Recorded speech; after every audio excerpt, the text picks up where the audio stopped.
My name's Hargreaves, James Hargreaves. I was born and bred in Bradford. This is where I'm born, lived and want to die. I went into an apprenticeship at the age of 16 and my employer had been a captain in the First World War. He encouraged all the apprentices at the mill to join the Army or the Navy, the Air Force, you see, part-time. I was a gunner in the first place, I was a gun layer, you know, and I finished up still doing gun laying and so forth, but I was also a cook. Because there was nothing else to do, they shoved me in the kitchen on jankers. I got on very well with the sergeant in charge of the kitchen, you see.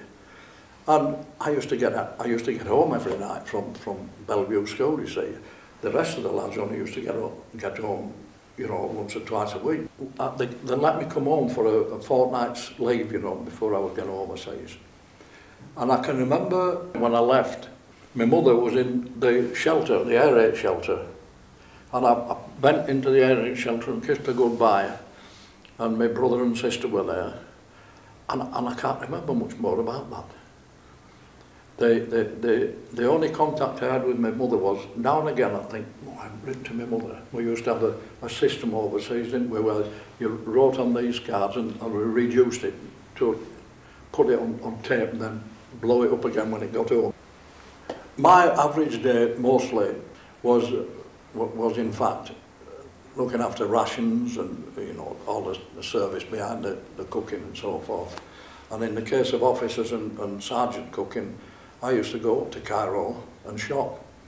I couldn't get bacon except in the English sector in Cairo. It was like gold, you know. The news which we had, you know, generally in the public, I'd really no idea, I don't think, of what was happening in Poland and Czechoslovakia and all these places.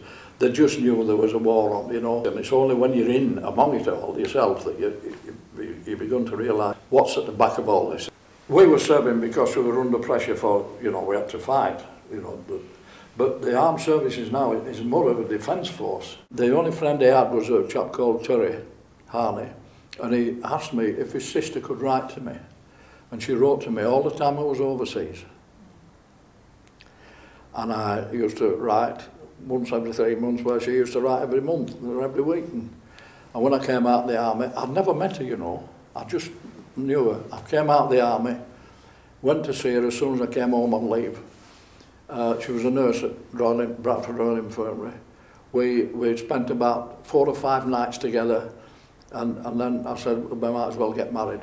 You're part of a system, a discipline and a formation where everything's orderly and so forth, and you know exactly what you're about and that.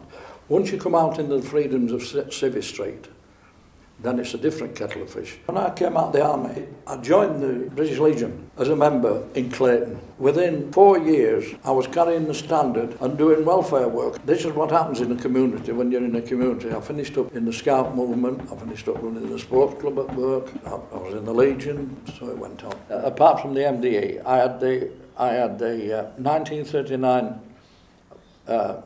medal with the clasp for the Battle of Britain on it.